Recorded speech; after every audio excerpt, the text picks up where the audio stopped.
안녕하세요. 서연의 바지다의 DJ 민영입니다. 오늘도 좋아요와 구독 버튼 잊지 마시고요. 끝까지 함께 해주세요. 그럼 오늘의 사연 함께 만나볼게요. 안녕하세요. 지금 일하고 있는 일자리에 다들 만족하시나요? 아마 돈 때문에 아니면 마음에 안 들지만 어쩔 수 없어서 혹은 언제든 갈아탈 준비를 하고 계시는 분들 많으시겠죠. 저는 오래 일하던 일자리를 그만두고 자연을 벗삼아 살고 있어요. 다른 것보다 제 아들과 남편을 위해서 그런 결정을 내렸답니다. 어렸을 때 아들과 자주 시간을 보내지 못했어요. 애 낳고 4개월이 채 안 돼서 일터에 바로 복귀를 했고요. 아이는 주로 친정 부모님과 시터가 봐주곤 했습니다. 오랜 시간 몸담았던 일터였기 때문에 제 일에 대한 사명감은 아무도 말릴 수 없을 정도로 컸어요. 어렵게 올라간 제자리를 누군가에게 내주는 건 제 자존심이 허락하지도 않았고요. 서비스직이라는 게 원래 자기를 갈아서 다른 사람의 삶의 질을 높여주는 건데 사실 그렇게 하다 보니까 내 삶이 무너져 가더라고요. 일에 그렇게 미칠 거면 가정을 이루면 안 됐었는데 전 세상의 모든 워킹맘들에게 정말 존경심이 생길 정도였어요. 전 세상의 모든 워킹맘들에게 정말 존경심이 생길 정도였어요. 친정 부모님께도 너무 민폐인 것 같고 아이도 점점 저를 낯설어 하더라고요. 심지어 남편도 저에게 마음이 떠나가고 있었던 데다가 육아에 업무까지 겹쳐서 우울증 증상을 보이더라고요. 남편은 한 가지 일에 집중하고 탐구하는 걸 좋아하는 스타일인데 대기업이라도 어디서든 정치질이 있기 마련이죠. 아무리 열심히 해도 윗사람 비위 맞추고 접대하는 일을 게을리하면 점점 도태되고 일도 뺏기게 되는 게 다반사였나 봐요. 그런 일을 좋아하지도 않을 뿐더러 제가 다 채우지 못하는 육아의 빈자리를 남편이 하려고 하니 너무 고되고 정신적으로 지쳤나 보더라고요.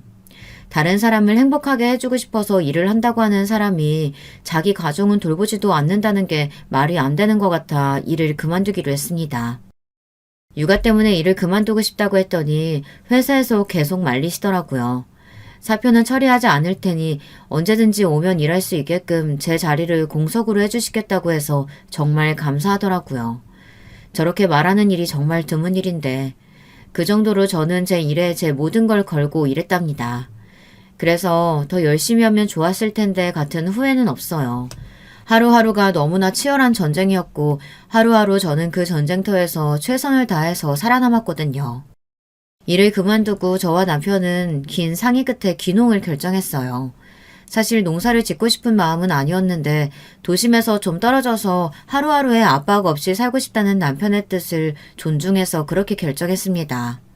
시골에서 살아본 적도 없고 농사를 지은 적도 없다 보니까 초반에는 실수가 많았어요. 시장에서 토끼를 팔길래 너무 귀여운 거예요. 집 마당에 공터가 있어서 토끼집을 멋지게 만들어주고 토끼 7마리를 키우기 시작했어요. 아우, 세상에 지금 생각하면 지금도 아찔해요. 토끼가 그렇게 다산의 상징인지 꿈에도 몰랐거든요. 7마리는 부지런히 새끼를 낳더라고요. 저는 토끼들도 부모 자식 간에 뭐 마땅히 지켜야 할 선이 있을 것이고 그들도 당연히 그 선을 지킬 거라고 생각했던 것 같아요. 하지만 그들의 세상에는 그런 선이 없더라고요. 저 자유로운 아메리칸보다 훨씬 더 자유로운 성생활을 지향하시는 바람에 토끼는 순식간에 100마리가 넘어갔어요. 이웃들도 나눠주고 하다가 도저히 사료값이 너무 많이 들어서 아쉽게 다 팔아버리는 수밖에 없었어요. 돼지도 키웠는데 아무 생각 없이 동네 어른이 이제 새끼 낳을 때 되지 않았냐고 하시며 교배를 시켜주시겠다고 하더라고요. 정력이 멋진 친구였는지 우리 돼지 2마리는 둘 다 엄마가 됐어요. 그때 토끼들도 같이 키우던 때였는데요. 노란 토끼 2마리도 새끼를 뵌 상태였거든요. 색깔이 너무 예쁜 토끼들이라 또 얼마나 예쁜 새끼들이 나올까 기대가 돼서 보금자리를 좀 따로 챙겨주고 싶더라고요. 마침 돼지 우리 옆칸에 비어서 거기 토끼를 넣어뒀어요. 옆칸이랑 이어진 구멍이 있었는데 뭐 돼지랑 토끼들이 같이 있는다고 별일 없을 거라고 생각해서 구멍을 막지 않았어요. 그런데 세상에 다음 날 그 예쁜 토끼는 가죽만 남기고 사라졌어요. 엄마 돼지들이 뼈째 냠냠 하셨나 봐요. 몸보신하려고 드셨겠지만 정말 놀라고 무서웠던 것 같아요. 아들이 충격받은 것 같아 돼지는 잡식동물이라고 가르쳐줬지만 사실 제가 더 충격을 받았던 것 같아요. 돼지들이 드디어 출산하는 날이 됐어요. 근데 돼지들이 알아서 새끼를 낳을 줄 알았는데 그게 아니라 사람이 옆에서 새끼들을 받아주고 엄마 돼지에게 깔려 죽지 않도록 챙겨줘야 한다고 하더라고요. 남편이랑 저는 밤새 돼지 산파가 돼서 열심히 새끼들을 받았어요. 아들도 저희가 밤새도록 돼지한테 붙어 있으니까 우리 옆에 평상에서 잠들었다가 구경했다 또 잠들었거든요. 근데 일어나더니 엄마 귀가 간지러워요. 아, 이게 뭐야? 소리를 빽 질러서 갔는데 저도 소리를 지르고 말았어요. 귀에서 구더기가 나오더라고요. 여름이었거든요. 돼지 우리 옆에 있으니까 구더기가 들어갔나 봐요. 한참을 씻기고 난리를 쳤네요. 아들도 그 이후로 다시는 평상에서 안 자더라고요. 애는 무럭무럭 자라고 신나게 먹고 뛰어다니고 틈나면 엎어지고 자니까 정말 무럭무럭 자라더라고요. 아주 건강해졌어요. 어렸을 때 서울에 살 때는 아토피가 정말 심했었는데 지금은 흔적도 없어졌어요. 뭐든 잘 먹고 잘 뛰어다니고 씩씩해졌죠. 그리고 원래 아주 하얀 피부였는데 지금은 아주 까무잡잡해요. 돼지를 키우다 한 마리 잡았는데 한 마리가 양이 엄청 많더라고요. 냉장실이 모자라서 냉장고를 하나 더 샀어요. 한 달 동안 계속 돼지고기 반찬을 먹었어요. 엄마, 돼지가 아직 많은 거지? 근데 이러다 아들 돼지 되겠어. 우리 다른 것도 먹어요. 그럼 다시 토끼 키워서 토끼도 먹을래? 아, 엄마 싫어. 차라리 닭 키워요. 계란 먹을래요. 싫어. 닭은 내가 싫어. 밥은 그럼 네가 줄래? 난 무서워서 못 주겠어. 엄마 그냥 우리 계란 사 먹어요. 한 번은 흑염소는 좀 키우기 편하다는 동네 어르신 말에 키웠는데 아들이 보는 그림책을 다 찢어먹는 바람에 결국 아들의 반대로 퇴출되고 말았어요. 염소가 종이를 그렇게 좋아하는 것도 신기하고 그걸 그렇게 잘 씹어먹는 것도 신기하더라고요. 하루는 동네 어르신이 집에 놀러 오셨어요. 금귤주름 좀 주려고 담가오셨는데 아들이 그게 너무 맛있어 보였나 봐요. 색깔도 예쁘고 금귤이 작고 맛있어 보였나 보죠. 제가 소주잔에 받아 마시는 걸 보고 자기도 마시고 싶었는데 안 주니까 몰래 마셨나 봐요. 평상에서 같이 수다를 떨다가 갑자기 배가 아프다고 하면서 마당 한쪽에 가더니 갑자기 대변을 보더라고요. 근데 갑자기 엄마 이게 뭐야? 에? 그게 뭐야? 뭐 때문에 그래? 이게 뭐야? 온 집에 비명소리만 나니 옆집 할머니가 놀라서 오셨더라고요. 이게 어디서 나왔노? 이거 회충이네, 회충! 자유로운 식도락가였던 아들은 뭐 가리는 게 없었거든요. 집안의 텃밭에서 나는 상추도 생으로 뜯어먹고 다니고 과일도 따먹고 다니고 눈에 보이는 건 뭐든지 입에 넣고 보다 보니 배에 기생충이 좀 있었던 모양인데요. 시골 오고 나서 회충약을 먹어야 한다는 사실을 잊고 지냈거든요. 금귤주 주신 할머니 덕분에 아들은 더 건강하게 자랄 수 있었지만 회충을 실제로 보니 너무 무서웠어요. 눈으로 기생충을 보게 되니까 정말 당황스럽더라고요. 당장 근처 약국에 가서 약 사와서 저녁에 다 먹였답니다. 시골에 살면서 남편과 저와 아이의 가장 큰 고민은 오늘은 뭘 맛있게 먹을까였어요. 리틀 포레스트라는 영화처럼 사시사철 때에 맞는 건강하고 맛있는 음식들을 먹으면서 행복감도 느끼고 살아가는 재미를 알았답니다. 남편도 대기업에 다니는 멋진 남자였지만 항상 피곤하고 찌들어 있었거든요. 서로 일에 치이고 치이다 귀농해서 농사를 짓게 됐는데 전 정말 쉽지 않을 거라고 생각했거든요. 근데 의외로 남편은 머리가 좋은 사람이라 그런지 농사도 옛날같이 주먹구구식이 아니라 최첨단 시스템을 다 공부하고 알아봐서 갖추더니 기후에 크게 영향을 받지 않고 농사를 지을 수 있는 법을 찾더라고요. 아무래도 과수원 농사나 일반 밭농사, 논농사들은 기후가 어떠냐에 대한 영향을 엄청 크게 받으니까요. 처음에는 과일 농사나 지어보자 그랬거든요. 아들이 수박 먹고 싶다고 노래를 불러서 수박 농사를 짓기로 했어요. 비닐하우스를 짓고 아들 손까지 빌려서 모종에 수정을 해서 수박이 맺도록 열심히 문지르고 다녔어요. 이게 여자고 이게 남잔데 수박이 생기려면 이걸 이렇게 생긴 데다가 문지르고 다녀야 돼. 그래야 수박이 생기는 거야. 먹고 싶은 만큼 빼먹지 말고 열심히 해야 돼. 아들은 수박이 먹고 싶은 만큼 정말 열심히 도와줬어요. 덕분에 얼마 가지 않아 수박이 주렁주렁 달렸어요. 아들은 늘 수박을 구경하며 언제 익을까 늘 설레어했어요. 그해 여름 우리가 사는 이 지역에 몇십 년 만에 폭우가 내렸어요. 진짜 비닐하우스가 다 떠내려가는 줄 알았네요. 밤새 물 퍼내고 또 퍼내고 퍼내느라 정말 녹초가 됐어요. 여보, 진짜 농사가 하고 싶어? 그래도 서울보단 이게 좋아. 알겠어. 둘 다 많이 힘들었던 시간을 지냈고 함께하는 거라 이 정도 힘듦은 그냥 일상 속의 작은 이벤트 같은 일이긴 했어요. 다행히 수박 농사가 완전 망하진 않아서 아들은 원 없이 그해 여름, 겨울에도 수박을 먹었어요. 남편이 지하수를 파놓은 덕분에 정말 편하고 시원하게 먹었죠. 전 겨울에는 수박을 대체 어떻게 키우는지 궁금했는데 전구를 계속 켜서 겨울에도 수박을 키우더라고요. 전기세가 좀 부담스러웠지만 그래도 덕분에 농사는 잘 지었어요. 근데 또 그해 겨울에 몇십 년 만에 폭설이 오더라고요. 무거운 눈에 비닐이 다 늘어나고 내려앉고 정말 난리도 아니었어요. 여름이랑은 또 전혀 다르더라고요. 비는 고인 걸 털어내면 되는데 이건 무게가 있으니까 게다가 눈이 너무 해도 너무 오더라고요. 비닐하우스를 지키느라 밤새 또 고군분투를 했답니다. 제 평생 살면서 그렇게 눈이 많이 쌓인 건 처음 봤어요. 여기가 한국인지 러시아인지 눈이 허리까지 내려서 쌓이더라고요. 아들은 눈싸움을 원 없이 할 수 있을 줄 알고 좋아했는데 자기 키만큼 높이 쌓인 눈을 보고 당황하더라고요.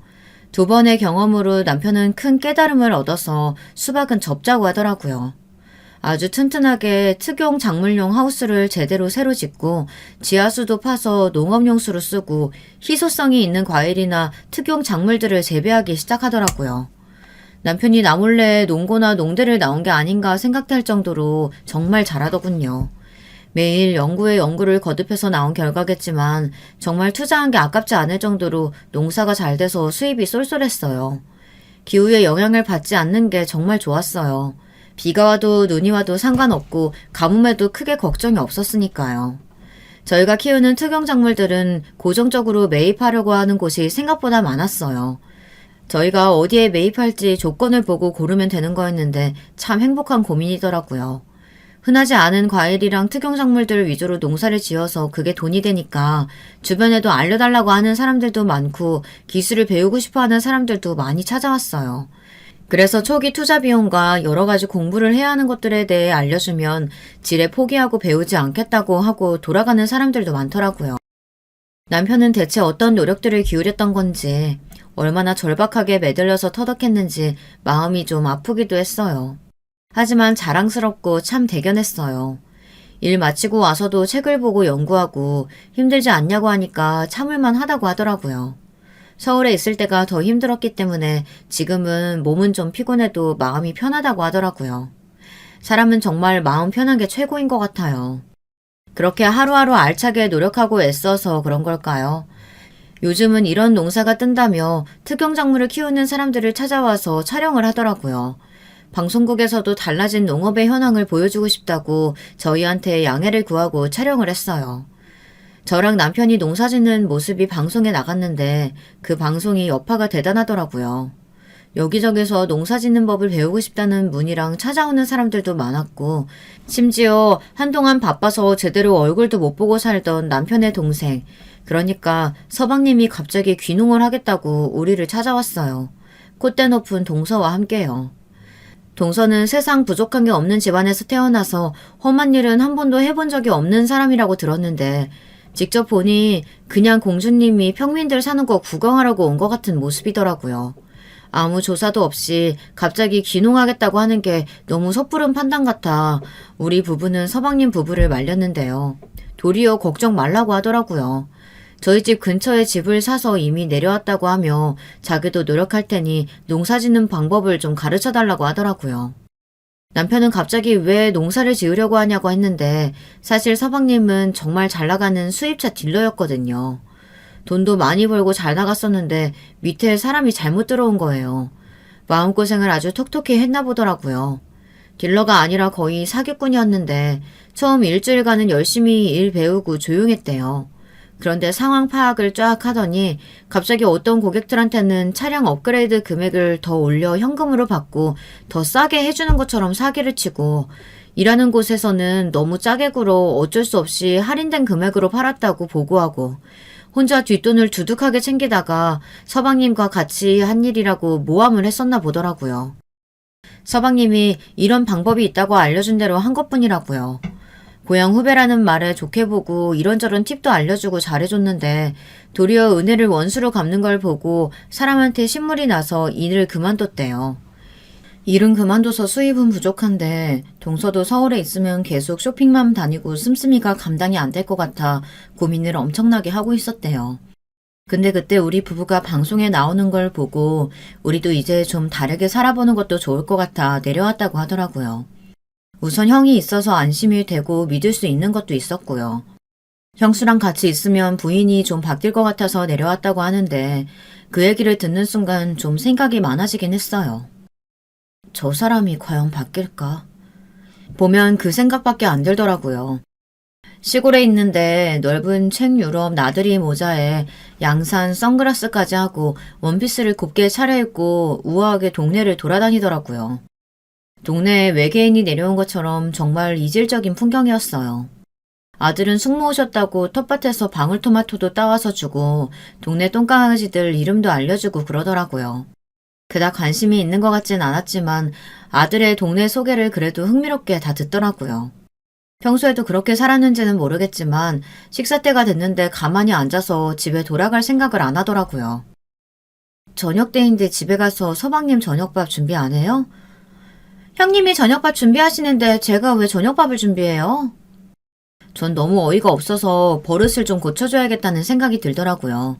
전 싸가지 없는 사람도 싫지만 다른 사람을 당연한 듯이 부려먹는 사람도 정말 싫었거든요. 세상에 공짜는 없죠, 동서. 오늘은 처음 왔으니까 밥을 주겠지만 내일부터 서방님 밥은 동서가 직접 해서 드려요. 여기 말고 동서 집에 가서 먹고요. 참 각박하시네. 가족끼리 오랜만에 만났는데 밥 먹는 걸로 그렇게 선 그을 필요 없잖아요. 특별히 고급지고 좋은 반찬도 없을 거면서. 네, 그런 좋은 반찬도 없으니까 댁에서 서방님 밥 직접 챙겨주라는 거죠. 그게 자신 없으면 여기 와서 밥도 같이 차리고 설거지도 해야 돼요. 남편들 일하는데 참도 갖다 줘야 하고요. 그게 싫으면 알아서 댁에서 차려 드세요. 동서는 한참 입을 삐죽거리더라고요. 소박한 밥상을 보고 더 어이없는 표정이었는데 지율이가 잘 먹는 걸 보고 찝찝해하면서 된장찌개를 한술 뜨더라고요. 그러고는 다른 반찬도 조용히 맛보더니 밥을 2공기나 먹고 갔어요. 자기도 그런 자기 모습에 어이없어하며 참 맛있게 먹더라고요. 동네 어른들이랑 같이 품앗이를 해서 벼농사를 지었거든요. 이 집이 일손 부족하면 또 그리로 도와주러 가고 저 집이 일손이 부족하다 하면 또 그 집에 일을 도와주러 가고 그리고 좋은 게 있으면 서로 나누는 그런 정이 참 좋았어요. 좋은 마음으로 지은 쌀이라 그런 건지 땅에 지기가 좋은 건지 쌀이 정말 너무 맛있더라고요. 밥에 찹쌀을 넣지도 않았는데 왜 이렇게 밥에 윤기가 돌고 찰기가 있는지 신기하더라고요. 서울에서도 좋은 쌀이라고 해서 품종쌀을 비싼 돈 주고 사 먹었는데 직접 키운 이 쌀로 지은 밥은 정말 꿀맛이거든요. 또 집 앞에 텃밭으로 키운 마늘과 양파로 만든 장아찌, 마늘종 볶음, 또 집안에 텃밭에서 딴 가지로 만든 가지볶음, 키운 돼지로 만든 돼지고기 주물럭, 텃밭에서 갓 따온 상추, 오이랑 쌈장, 금방 무친 겉절이까지. 아들은 맛있죠? 맛있죠? 를 연발해서 물어보더라고요. 원래 입맛이 까다로우는 편인데 배도 고팠고 형님 체면을 봐서 많이 먹은 거라고 되지도 않은 변명을 하더라고요.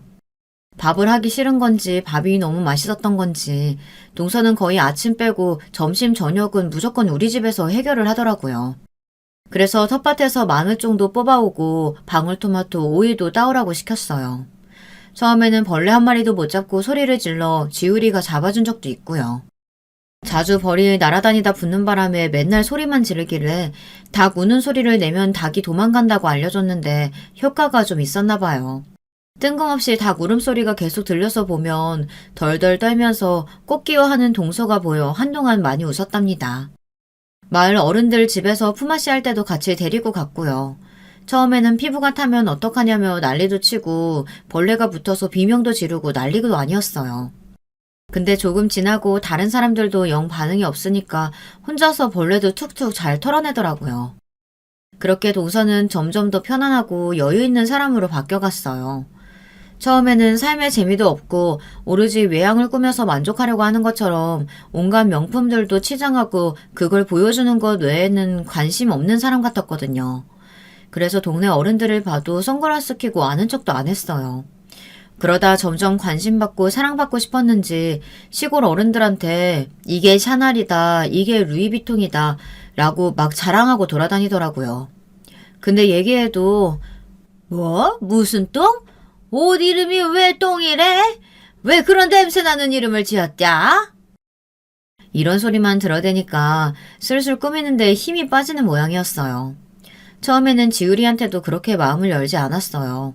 시골 똥강아지 대하듯이 적당히 외면하고 적당히 귀찮아했었는데 점점 친해지고 손도 잡고 같이 동네를 돌기도 하고 사이좋게 지내더라고요. 지유리한테 점점 마음을 열기 시작하더니 저보다 지유리를 더 많이 찾더라고요. 아이들은 편견이 별로 없으니까 대화하기도 더 편해서인 것 같더라고요. 동서는 어려서부터 부잣집에서 자랐는데 돈 버는데 급급하고 자식한테 애정과 관심이 부족한 부모 밑에서 자라서 그런지 표현하는 방법도 서툴고 자기 감정을 표현하는데도 많이 서툰 사람이었어요. 그래서 하나하나 음식 만드는 방법도 알려주고 어른들 대하는 방법도 알려주고 그랬어요. 처음에는 아래 것들 보듯 선글라스를 살짝 내리면서 눈을 내리깔고 저를 보곤 했었는데요. 점점 웃기도 하고 눈을 맞추고 자기 얘기도 하기도 하더라고요. 요즘은 사는 게 조금 덜 지루하다고 하는데 그제야 좀 안심이 됐어요. 서방님도 남편을 열심히 도와주고 기술도 배우고 농사 노하우도 익혀가고 있더라고요. 처음 왔을 때보다 밥을 잘 먹어서 그런지 살도 좀 붓고 마음이 편해서 그런지 잠도 잘 자고 마음이 정말 많이 편해졌대요. 그리고 결정적으로 저희 집에서 밥을 먹는 게 너무 좋다고 하더라고요. 일 다닐 때도 동서가 음식을 못하니까 거의 반찬을 사서 먹거나 배달 음식을 먹었는데 입에 물릴 대로 물려서 집밥 먹고 싶은 마음이 간절했대요. 사실 우리 밥상에 수저 2벌도 놓으면 되는 일이긴 한데 반찬 차리려면 아무래도 더 신경 쓰이는 건 있지만 별 수 있나요? 제 복인가 보다 하고 늘 밥을 차렸습니다. 밉상이던 동서도 이제는 수저도 놓고 상추도 잘 뜯어오고 무엇보다도 함께하는 즐거움을 알아가는 것 같아 좋아 보이더라고요. 우리 남편도 일손이 생기니까 일도 편하고 더 좋아하고요. 지금처럼만 살아가면 하루하루 웃으면서 참 좋겠다 싶었는데 갑자기 생각지도 못한 상황이 생겼어요. 방송국에서 다시 취재가 왔어요. 형제가 같이 일하면서 특용작물 농사를 짓고 있는 모습을 찍어서 젊은 사람들에게 농업을 장려하려는 취지로 방송을 좀 내고 싶다고 하더라고요. 근데 참을 주러 간 동서도 같이 찍혔더라고요. 꾸미지 않고 편하게 있던 동서는 생각지도 않게 날벼락을 맞아버렸습니다. 친정에서 엄청난 연락들을 받은 거였어요. 너 그 꼴이 대체 뭐냐? 내가 그 꼴 보려고 너 그렇게 키운 줄 알아? 김서방이 그렇게 됐으면 얘기를 했어야 할 거 아니야?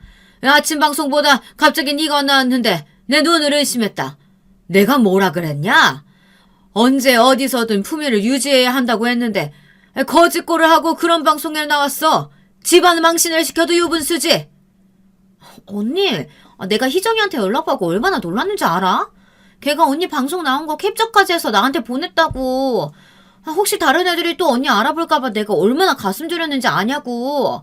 희정이 그 지집에 입 틀어막느라 내가 돈을 얼마나 썼는지 몰라. 지금도 손이 떨려. 왜 날 이렇게 쪽팔리게 만들어? 원래 상태대로 돌아오기 전까지 절대 서울 올라오지 마. 아는 척도 하기 싫으니까. 동서는 원래 여린 사람이었던 것 같아요.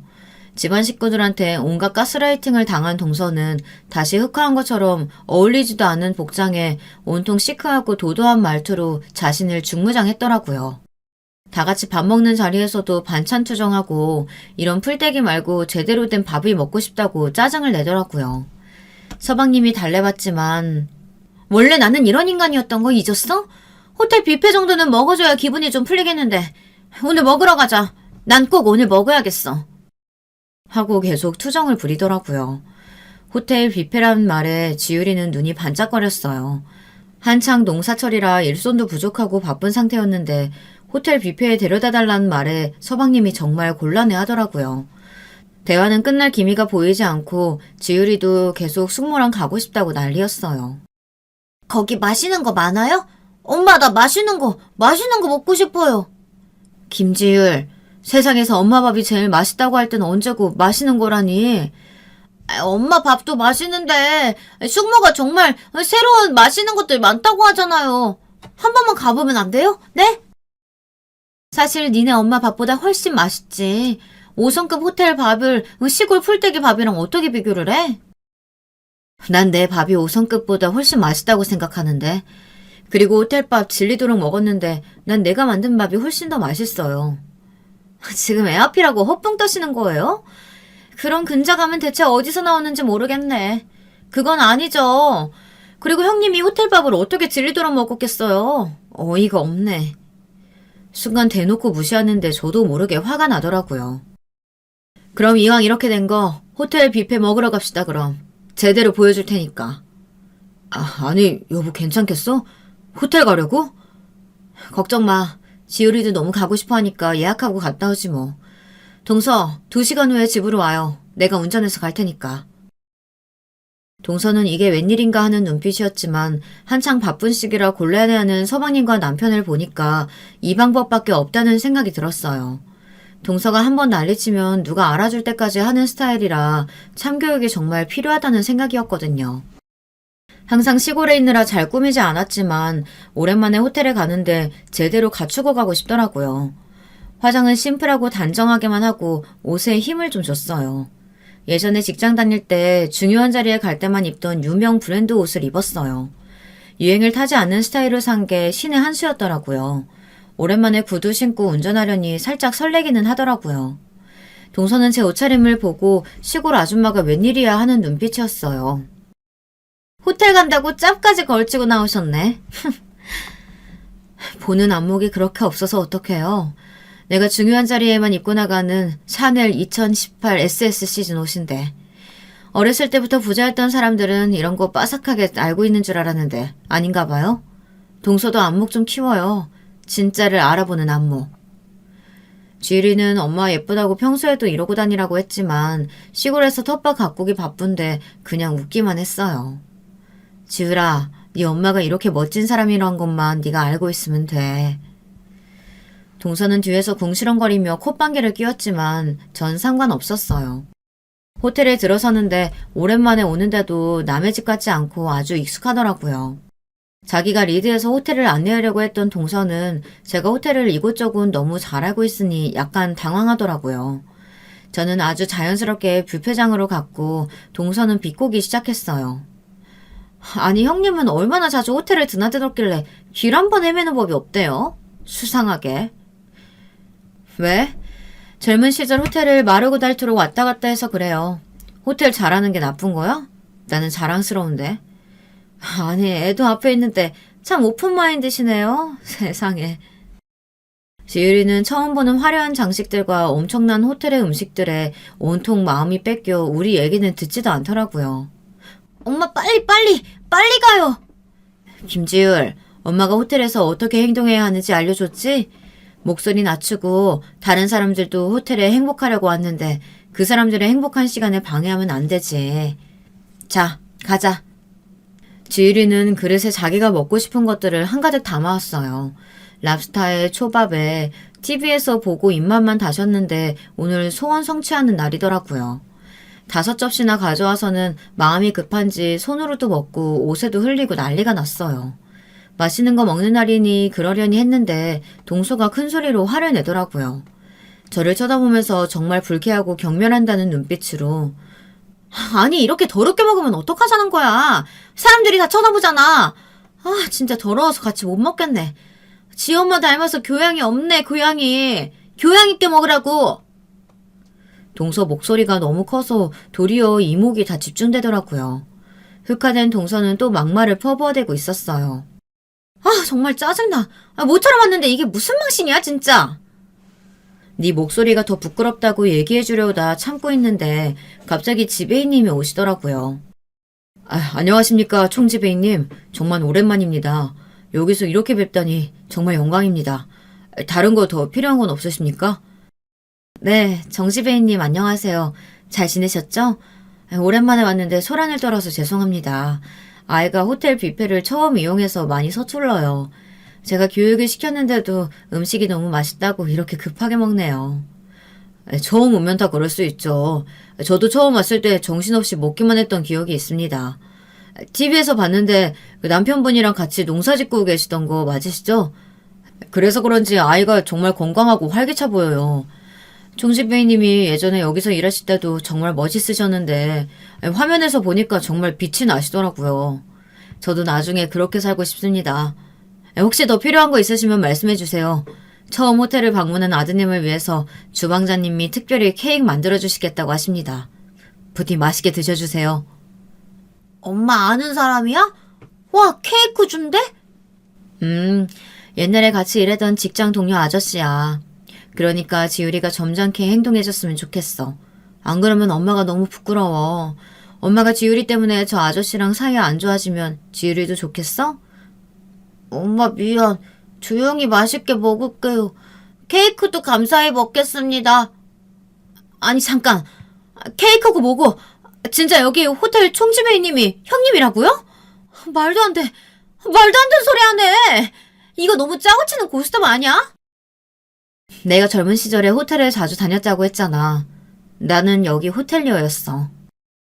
오랜 시간 동안 저는 호텔 업계에 종사했습니다. 사실 호텔 일이 겉으로 보면 화려하고 아름답지만 그 이면에는 정말 많은 사람들의 희생과 노력으로 돌아가고 있는 곳이거든요. 정말 바쁘고 힘들고 호텔 경영 쪽에 원서를 넣었던 저는 수능을 치고 얼마 안 돼서 호텔 뷔페 서빙 알바를 한 적이 있어요. 무겁고 고급스러운 수많은 식기들, 화려한 음식들도 가득한 게 정말 신기했어요. 또 호텔에서 일하려면 용모가 없이 단정해야 하더라고요. 고객들한테 위화감을 줄 수 있는 장신구들은 다 빼야 하고 어색한 올백머리에 머리망으로 올림머리까지 해야 하더라고요. 그리고 스타킹에 단화, 정장, 바지까지 그리고 정말 빡센 업무 강도도 그랬었지만 뭔가 관리자들의 은근한 텃세, 알바생을 무시하는 말과 행동들까지 조금 기가 죽고 참 힘들었어요. 그런데 호텔에 오는 사람들의 설레는 마음, 좋은 곳에 와서 느끼는 행복감까지 덩달아 저도 행복해지더라고요. 방문하는 사람들에게 좋은 추억을 만들어줄 수 있는 일이 참 멋지게 생각됐어요. 물론 예기치 않게 개 진상씨들이 오는 바람에 정말 죽방을 날리고 싶은 날도 많았지만 알바를 하면서 여기서 일하면 매일매일 나도 행복하지 않을까 하는 생각을 했어요. 그래서 무역 쪽으로 갈까 하다가 호텔 경영으로 진로를 정했어요. 전 한번 정하면 끝장을 보는 스타일이거든요. 학교에 다니면서 최대한 많은 자격증을 따두려고 애썼어요. 주주 자격증, 바리스타 자격증, 관광 통역 안내사, 컨벤션 기획사, 국제 바텐더. 자격증은 셀 수 없이 많았고 좀 지치기도 했지만 새로운 걸 배우는 재미도 쏠쏠하더라고요.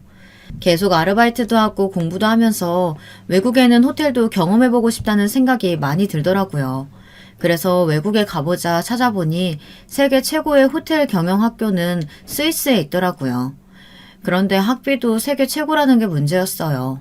어학 능력이 부족하면 다녀야 하는 기간도 길어지고 학비가 제가 도저히 감당할 수 있는 정도가 아니더라고요. 2억이 넘어가는 학비는 제 숨을 턱 막히게 했어요. 그런데 어학 능력이 되면 더 다니는 기간도 줄어들고 학비도 8천만 원대로 줄일 수 있다고 하더라고요. 어렸을 때부터 아르바이트를 하면서 돈을 모았고 절약하며 살았지만 8천만 원은 저한테 쉬운 돈이 아니었어요. 그래도 꼭 꿈을 이뤄야겠다는 생각뿐이었고 돈을 벌려면 장사밖에 없다는 결론이 나더라고요. 그래서 여동생이랑 옷 쇼핑몰을 열었어요. 여동생이 정말 옷 보는 센스 하나는 타고났고 스타일이 확고했는데요. 그게 먹혀서 아름아름 소문이 나더라고요.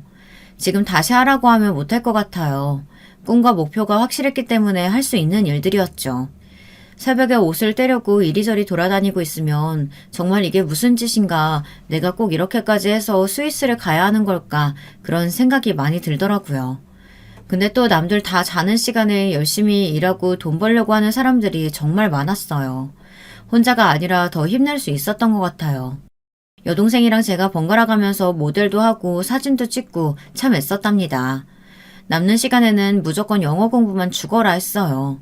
결국 돈을 모았고 스위스 호텔 학교를 갔어요. 죽어라 공부해서 갔지만 영어가 사실 좀 어설펐는데 필리핀 친구들이랑 친해져서 생각외로 빨리 늘었던 것 같아요.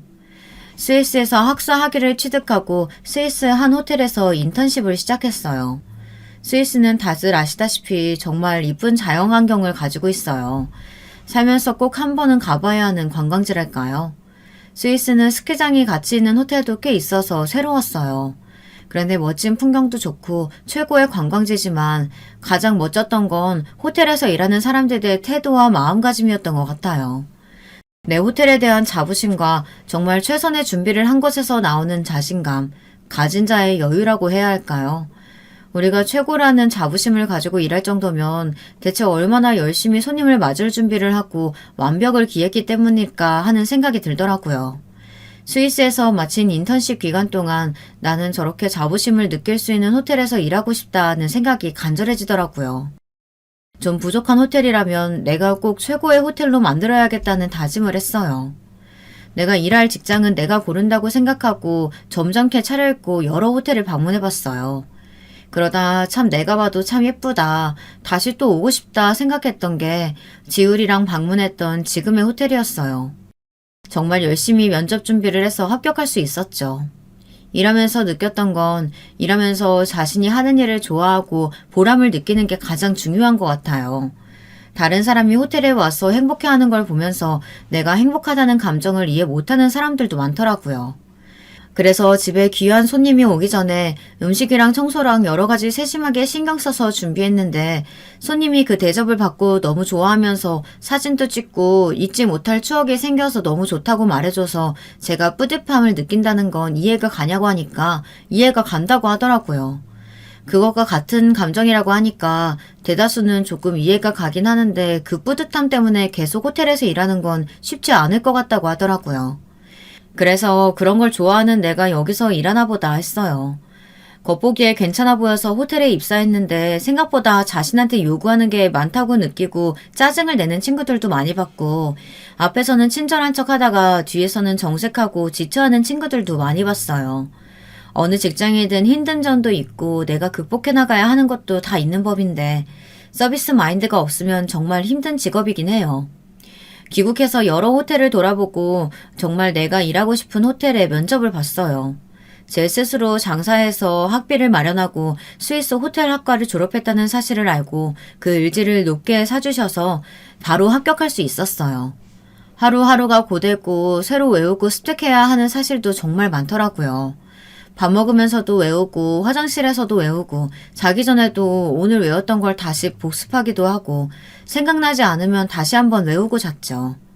쉬는 날에는 호텔 주변 맛집이랑 동네별로 유명한 맛집들을 돌아다니면서 여행 왔을 때 꼭 가보기 좋은 곳을 직접 가보고 고객들에게 알려줄 추천 리스트를 만들었어요. 저라고 쉬고 싶은 마음이 없는 게 아니었어요. 하지만 최고가 되려는 목표가 저를 언제나 불타오르게 했어요. 짧게나마 유학 경험이 있고 스위스 호텔에서 일한 경험이 있다는 걸 좋게 봐주셔서 VIP 고객 응대하는 팀에 빨리 합류할 수 있었어요. 그때그때 응대를 잘한 덕분에 여러 번 최고의 사원으로 뽑힐 수 있었죠. 전 더 욕심이 생겨 연차가 쌓인 후엔 호텔 경영사 자격증도 따고 레클레도어 정회원이 되기 위해 정말 젖먹던 힘을 다했던 것 같아요. 호텔에 방문하는 내 외국인들 고객들이 신뢰할 수 있는 지역 전문가가 되기 위해서 레클레도어 배지도 획득했어요. 단어부터 생소하기만 한 이 배지가 의외로 영향력이 참 크더라고요.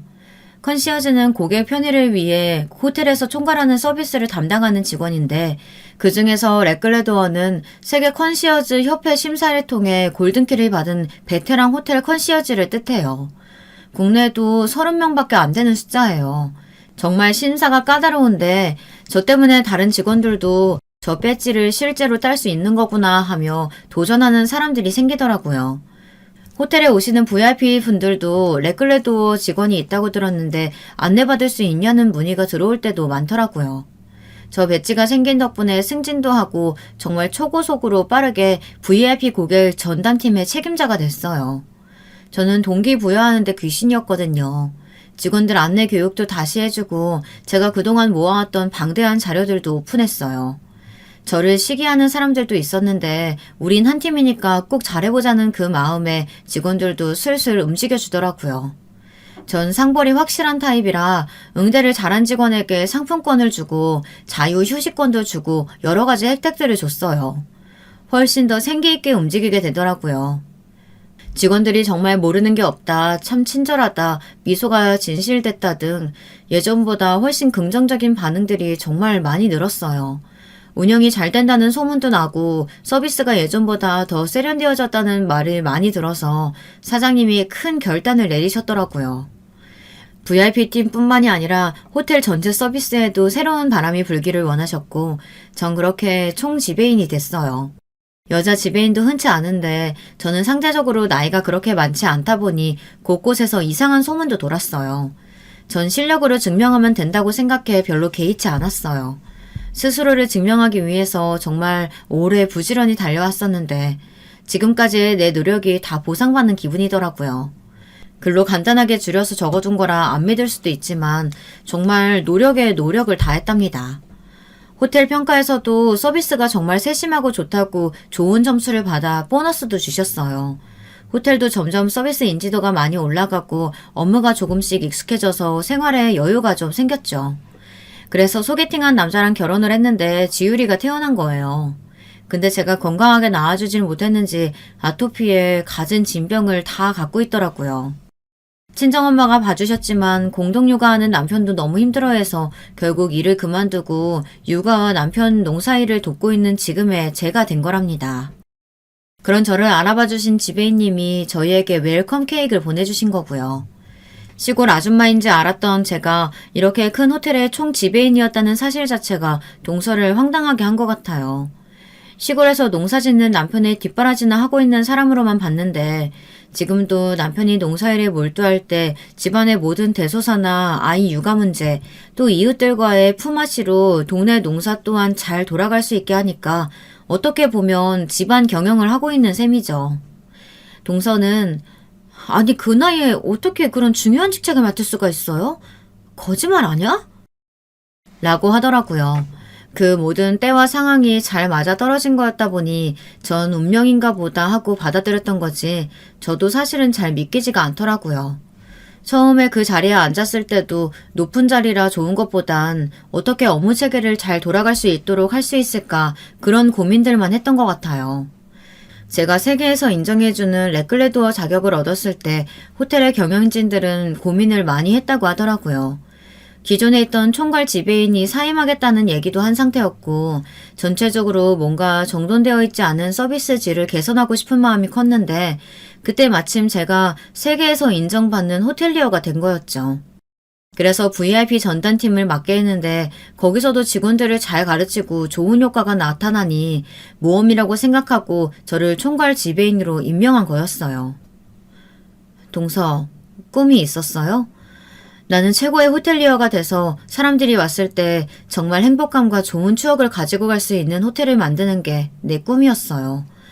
그래서 내 젊은 나를 온통 커리어 만드느라 제대로 놀아본 적도 쉬어본 적도 없어요. 호텔에서는 그런 나를 알고 크게 써준 거고요. 나도 가만히 앉아서 높은 자리에 올라가고 있었으면 좋겠다 이런 꿈만 꿨다면 별로 달라질 것도 좋아질 것도 없었을 거예요. 한 번도 뭔가 간절하게 원하고 그걸 위해서 노력했던 적이 있어요? 그런 게 없어서 늘 불안하고 감정 조절도 안 되고 쉽게 무력감에 빠지게 되는 것 같아요. 나는 그렇게 원했던 그 일을 하며 정말 최선을 다했어요. 고객이 원하면 그건 어렵습니다, 안 됩니다 할 수가 없어요. 그래서 고객이 구해달라고 하는 과일이나 포도주, 치즈, 인형, 속옷 같은 거 구해려고 비행기 수배하고 선박도 수배하고 외국에서 물건 가져오기도 여러 번 해봤어요. 그토록 자부심 넘치게 사랑했던 그 직업을 가정을 위해서 잠시 내려놓고 있는 중이에요. 다른 사람들의 행복도 많이 살펴드렸으니 이제는 내 가정의 행복을 챙겨야 할 것 같아서요. 그래서 나는 그 시골에서도 하루 종일 열심히 노력하고 늘 애쓰고 있어요. 더 꽉 찬 행복을 위해서요. 근데 동서는 주변에서 하는 말에 흔들리고 우울해하고 조카에게도 감정적 폭언이나 하고 한동안 동서 얼굴이 정말 밝고 예뻤던 거 알아요? 조금씩 자기 자리 찾아가는 것 같았어요. 본인 집안에서 동서를 뭐라고 하던 그게 뭐가 중요할까요? 동서가 좋아하는 동서의 삶을 살면 좋겠어요. 동서는 한참 말이 없다가 지율이한테 막말한 걸 사과하고 저에게도 다시 사과를 하더라고요. 지율이는 맛있게 먹고 돌아오는 차 안에서 숙모한테 이런저런 말을 계속 붙였어요. 아마 숙모가 말이 없어진 걸 알고 그렇게 했던 것 같아요. 한 이틀 정도 말이 없다가 동서가 사과를 하더라고요. 자기가 그동안 인생을 정말 쉽게 보고 대충대충 산 것 같다고요. 시골에 내려와서 더 편하고 마음도 많이 편해졌는데 이제부터 자기도 주변을 더 살피고 자기가 더 잘할 수 있는 일을 찾아보겠다고 하더라고요.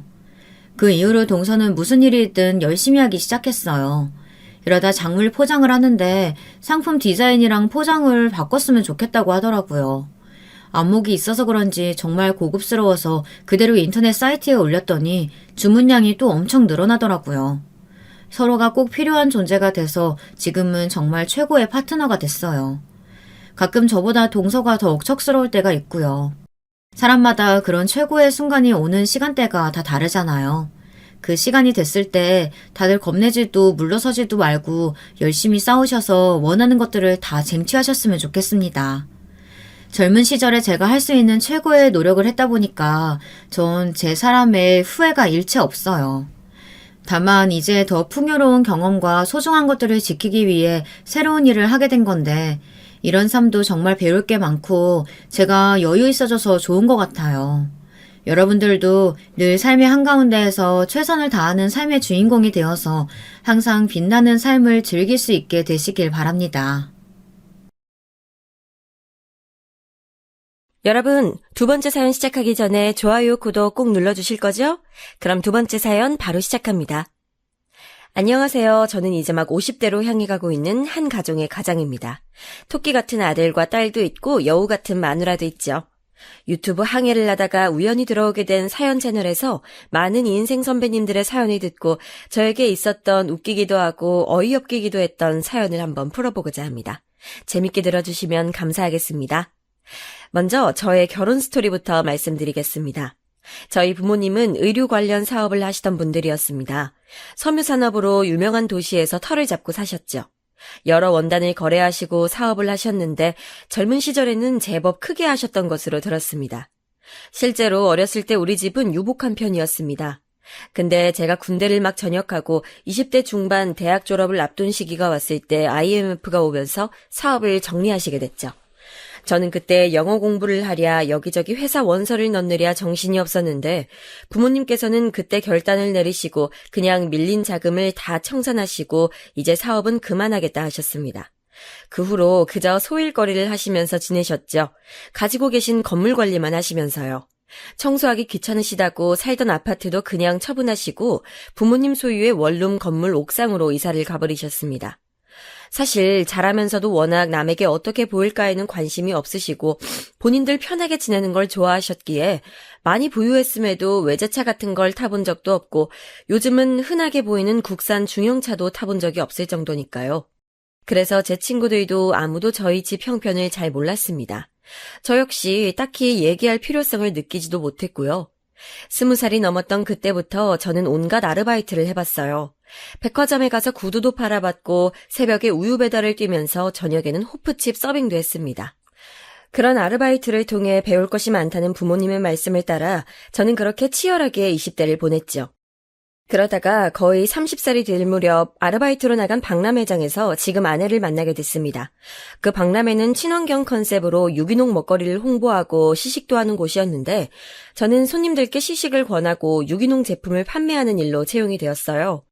저와 아내는 옆 부스에서 각자 일을 하다가 서로 말문을 트게 되어 친해졌습니다. 아내는 외국어 전공자였는데 그 박람회에 외국인들도 많이 방문했기에 외국인들과 유창하게 대화를 나누는 아내의 모습이 멋지고 예뻐 보였어요.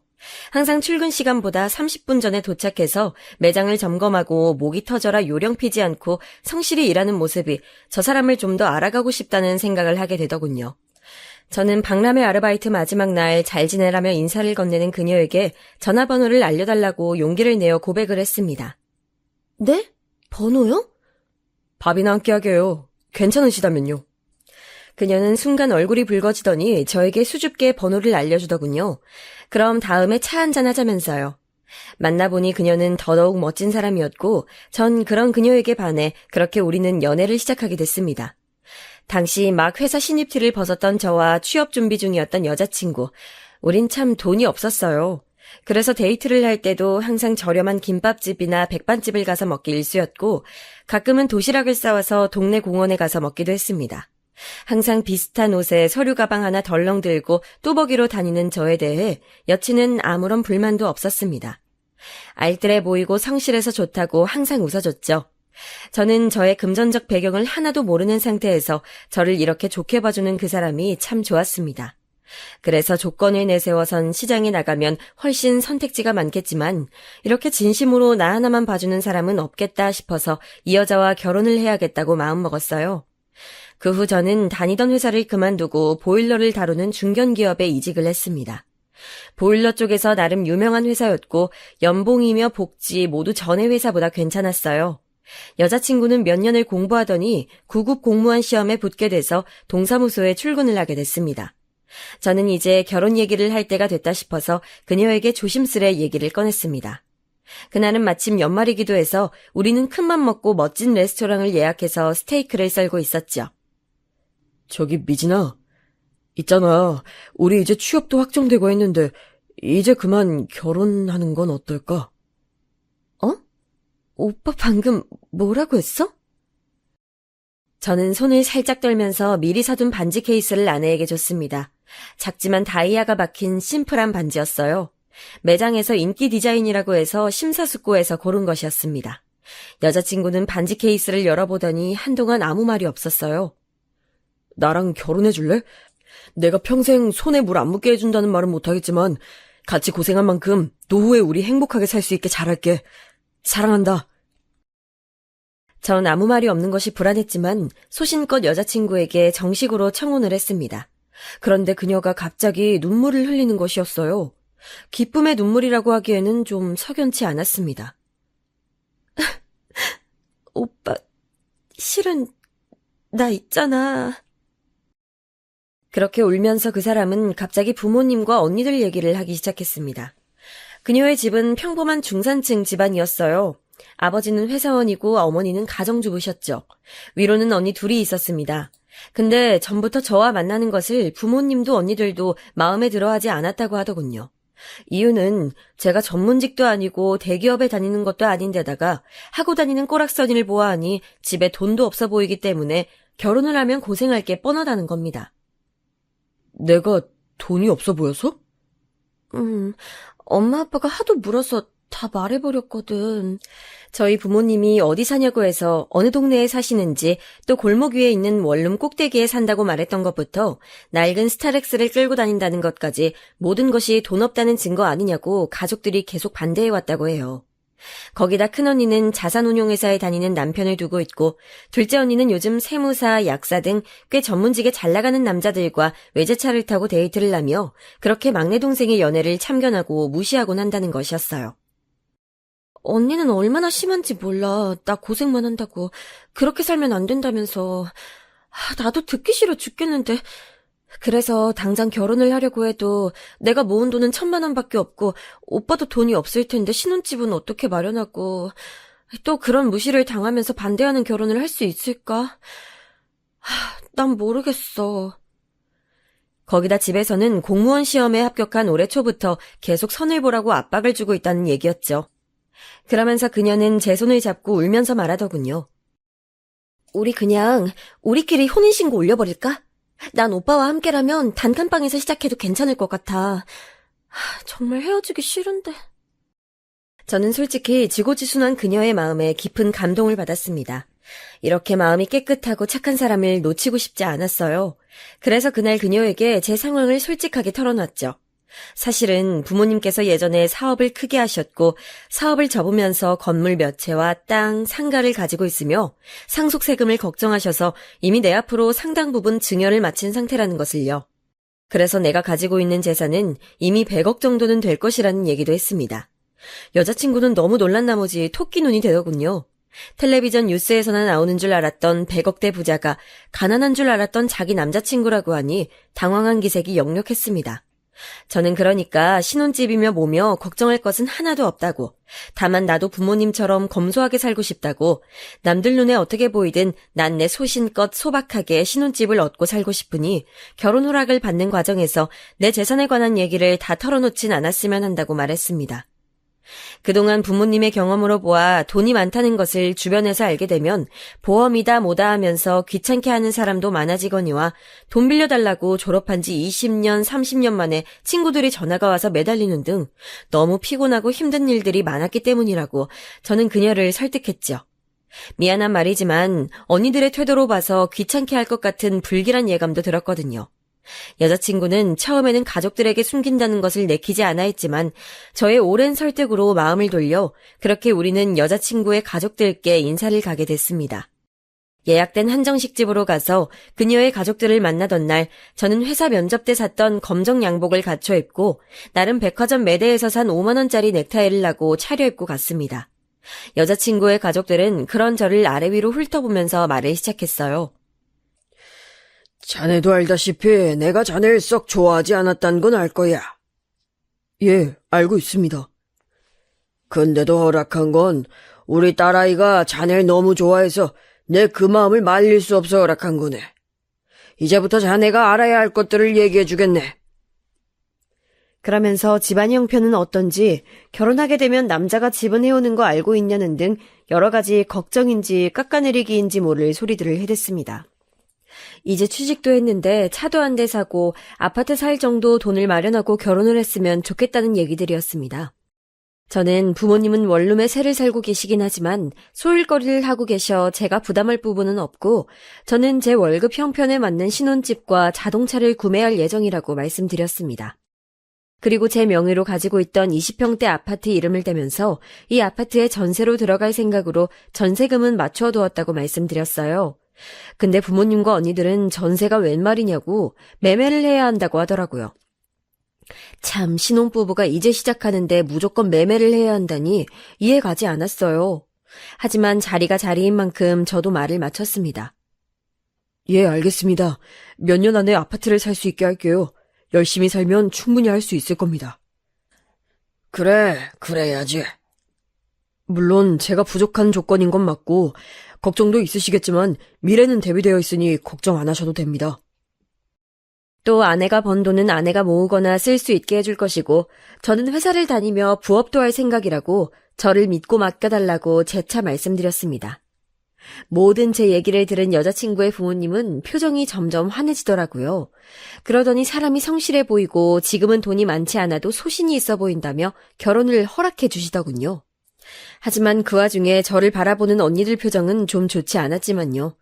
여자친구의 언니라는 사람들은 미인들이긴 했지만 둘 다 성형수술한 얼굴에 비싼 가방을 들고 화려하게 치장하는 데 열중하는 타입 같아 보였습니다. 저는 어떻게 한부모에게 태어났는데 아내와 언니들이 완전 다를 수가 있나 너무 신기했어요.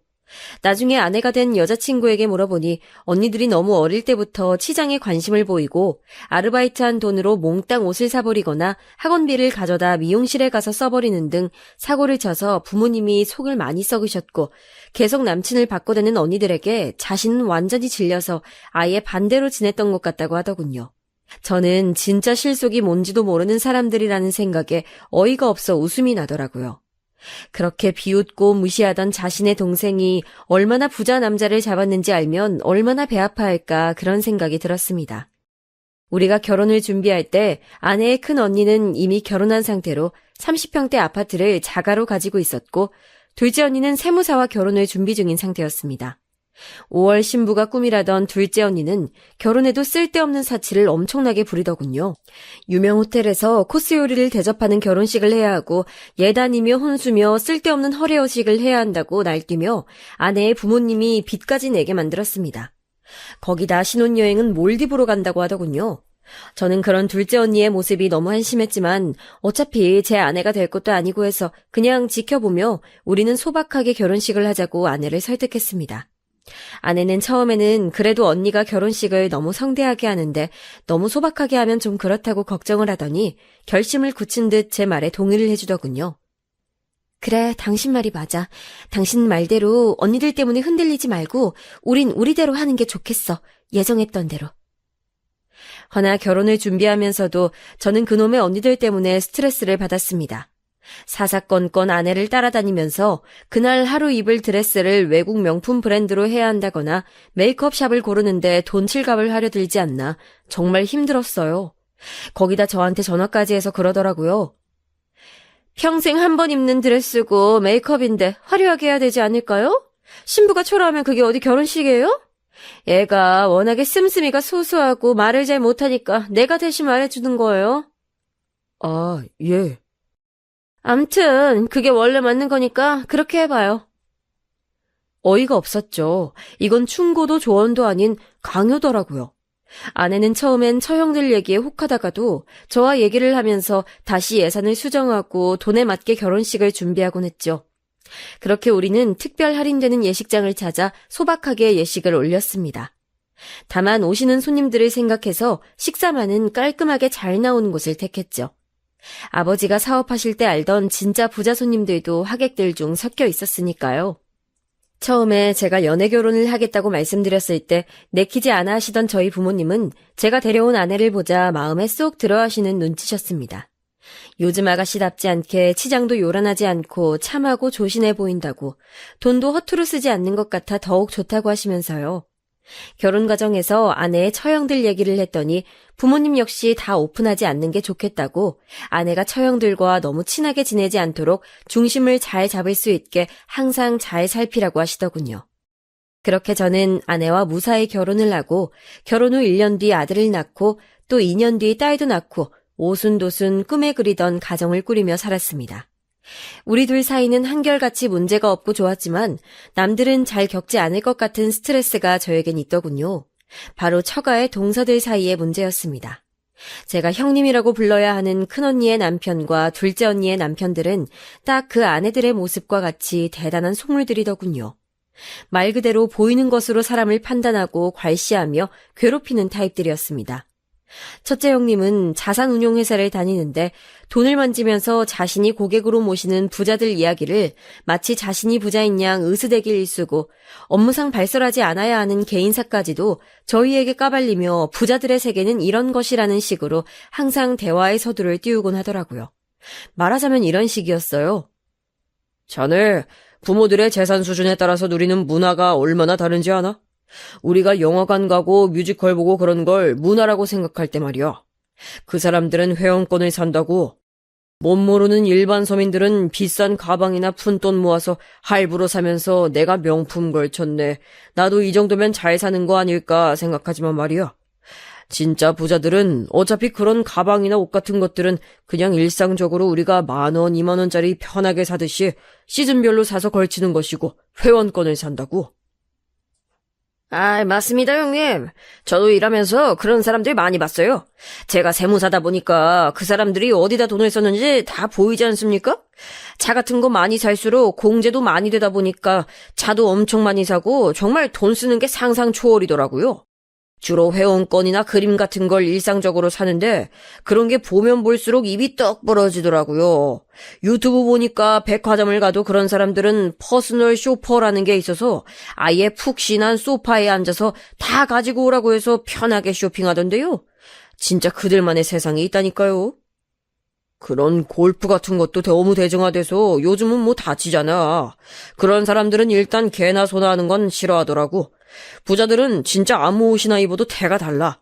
얼굴에서 빛이 난다니까. 아, 막내 동서 자네는 이런 세계는 듣도 보도 못했겠지? 뭐 어차피 자네 같은 서민은 평생 상관없는 세상 일이니 관심도 없겠구먼.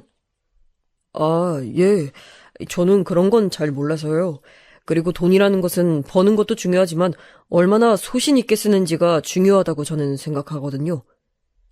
그래, 저게 바로 없는 사람들이 자존심 세우느라고 자기 열등감 감추려고 하는 소리야. 쥐뿔도 없으면서 말이야. 아이, 무슨 소신이 있어서 청렴하게 사는 양 저렇게 말을 해요. 아 참, 요새 신문 배달은 잘 되나? 요즘 세상에 참 아르바이트를 해도 어떻게 그런 걸 하나? 급기야 대화의 끝에는 제가 부업 삼아 하고 있는 신문 배달 일까지 들먹거리며 저를 무시하기 일쑤였죠. 저는 회사를 다니면서 자꾸만 군살이 붙어서 뭘 좀 해볼까 하다가 헬스장 다니는 돈이 비싸게 느껴져서 신문 배달 아르바이트를 하고 있었습니다. 새벽 3시쯤 일어나서 신문 배달 구역을 가면 신문 보급소 분들이 미리 던져놓은 신문 뭉치가 있었어요. 근처 아파트 3-4동과 그 뒤쪽의 단독주택과 빌라촌을 돌아다니며 신문을 주소에 맞게 던지면 되는 일이었습니다. 처음에는 한 신문사 것만 했지만 마침 돌아다니는 저를 본 다른 신문사에서 우리 것도 같이 돌려달라고 말을 해서 저는 2종류의 신문을 돌리고 있었습니다. 비록 매일 시간이 메이는 점은 귀찮긴 했지만 그래도 처음 제 의도대로 운동화를 신고 뛰어다니니 운동 효과는 있더군요. 그렇게 몇 달째 저는 신문 배달 아르바이트 겸 다이어트를 하고 있었습니다. 계속 하다 보니 최근엔 발이 아파서 실리콘 깔창도 주문해서 잘 쓰고 있고요. 아내는 처형들과의 대화에서 우연히 깔창 얘기가 나와 추천을 해준다고 그 얘기를 했던 모양이었어요. 그런데 그걸 가지고 그 후로 뻑하면 얼마나 사정이 쪼들리면 신문 배달 일까지 하냐는 둥 아내와 그 남편들은 시도 때도 없이 그 이야기로 저희를 놀리더군요. 저는 너무 심하게 놀려서 사실은 취미로 하는 것이고 그 알바비로 고아원에 제 자식들 이름으로 기부를 하고 있다고 밝힐까 하다가 어차피 모 눈에 뭐만 보인다고 이런 얘기를 한들 좋게 생각할 사람들인가 싶어 관뒀습니다.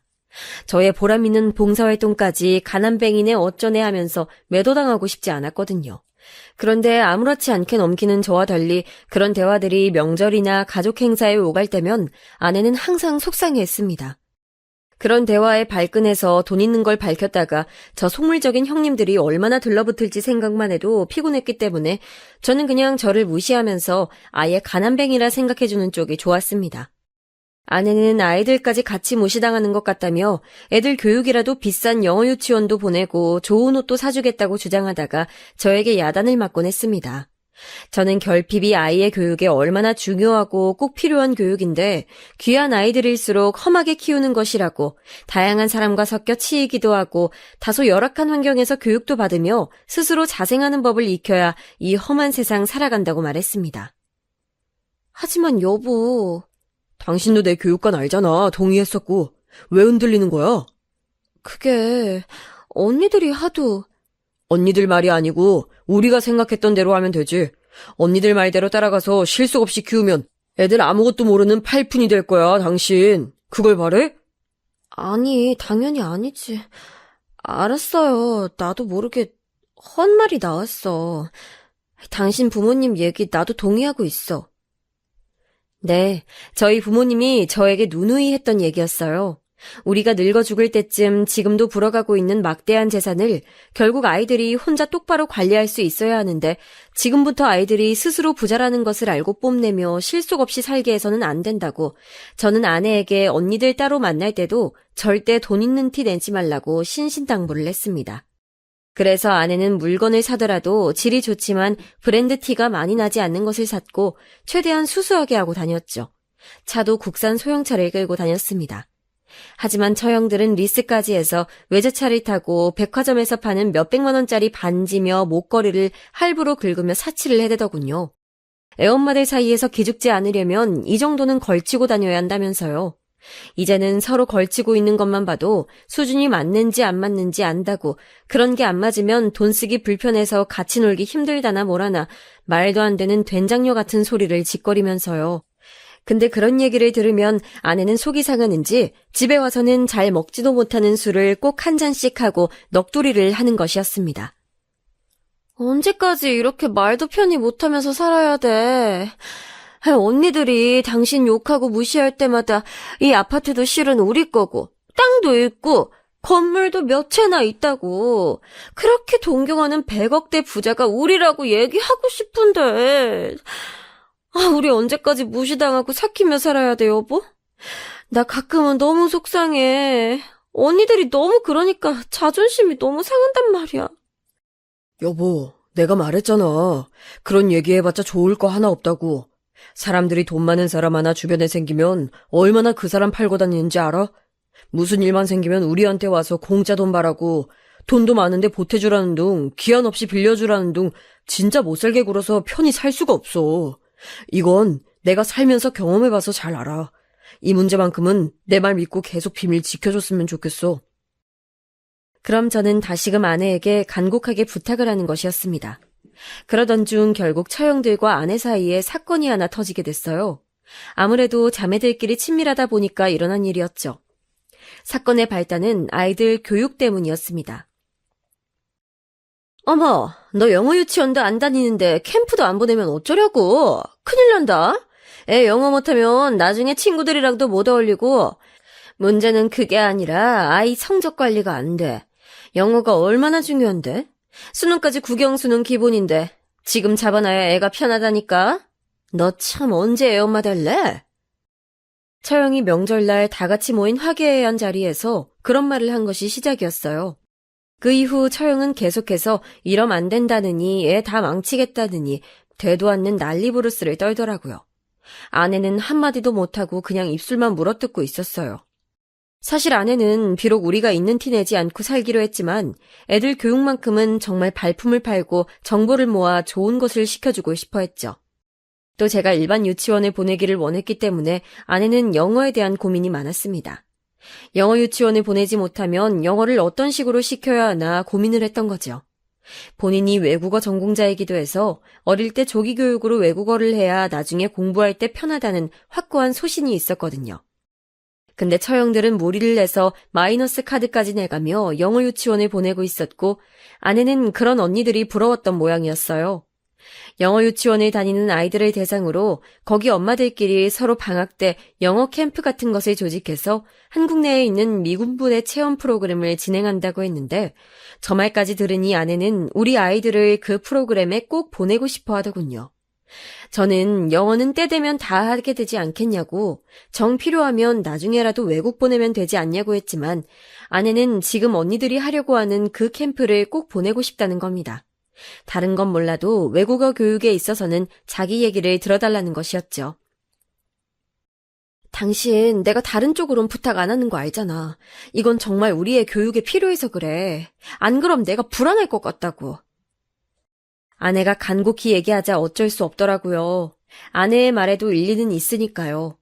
저는 처형들이 의아해할 것 같아 마음에 걸렸지만 아내가 너무 강력하게 주장을 해서 정 그러면 알겠다고 보내라고 했죠. 그런데 갑자기 다음 주에 아이들 영어 캠프가 있다고 들떠있던 아내가 전화로 소리를 지르며 처형에게 화를 내는 것이었어요. 언니! 내가 그렇게 부탁했잖아. 우리 애들 꼭 그 캠프 할 거라고. 돈 보내줄 수 있다고 했잖아. 이제 와서 그 자리가 다 찼다는 게 말이 돼? 아니, 그게 큰언니가 잘하는 분인데 그분이 재산이 50억이나 되고 엄청 잘 사는 분이라네. 이번에 한 자리 마련해서 자기 애 넣어주면 골프 라운딩 대접을 하겠다고 해서. 근데 우리 그이 쪽으로 일도 따줄 수 있다고 하는 바람에 너네는 다음에 꼭 끼워줄게. 어차피 돈도 좀 무리 아니었어? 돈 좀 모으면서 다음 기회 좀 기다리고 있어. 신랑이 그쪽 일도 따면 내가 다음에 맛있는 거 한번 사줄게. 조카들 데리고 와. 암튼 미안하게 됐다. 너무 섭섭해하지 마. 언니, 정말 너무한 거 아니야? 돈 있다고 얘기했잖아. 처형은 자기 입장만 얘기하고 거의 울먹거리는 아내를 무시하며 전화를 끊는 것이었어요. 저는 아내가 어깨를 들썩거리면서 우는 것을 그때 처음 봤습니다. 말없이 화장대 의자에 기대어 눈물을 쏟는 아내를 보자 저도 부하가 치밀어 오르더군요. 보자 하니까 정말 사람을 무시해도 정도가 있지 어떻게 친자매인데 이렇게까지 사람을 함부로 대할 수 있을까요? 거기다 또 한 가지 골프 라운딩 사건도 있었습니다. 처형들이 큰맘 먹고 데려가 준다며 골프를 치러 가자고 장비도 다 주겠다면서 아내에게 바람을 잔뜩 불어넣어 놓고는 막상 당일에 남편 중요한 손님이 오기로 했다면서 취소를 해버리는 것이었어요. 아내는 자매들끼리 오랜만에 논다며 신나 있었는데 원래 처형들과 아내 그리고 큰언니의 남편, 형님 이렇게 4명이서 가기로 했는데 갑자기 큰형님이 자기가 데려올 중요한 고객이 있다면서 처제는 다음에 부르라고 했다는 겁니다. 그러면서 하는 말이 어차피 신문 배달하는 집구석에서 골프나 쳐봤겠냐고. 이런데 한번 왔다가는 다시는 못 올 건데 와봤자 뭐해. 그냥 집에 있으라고 해. 라고 했다더라고요. 처형들은 경악스럽게 그런 말들을 여과 없이 전하며 아내를 무시하더군요. 저는 저번 영어 캠프 사건도 그렇고 이번 일도 그렇고 점점 한계치에 다다르는 것을 느꼈습니다. 그래서 너무 화가 나 직접 전화를 걸려 했습니다. 근데 마침 장모님이 저녁을 한 끼 하자고 가족을 부르셨고 가족들 다 있는 자리에서 말을 하는 게 낫겠다 싶어 묵묵히 참고 기다렸죠. 근데 여기서 저는 또 한 번 경악하고 말았습니다. 장모님이 저녁을 먹고 다과상을 내왔을 때 제가 먼저 저번에 있었던 골프 라운딩이를 조심스레 끄집어내게 됐어요. 아내한테 들었는데 속상한 일이 있었다고 하더라고요.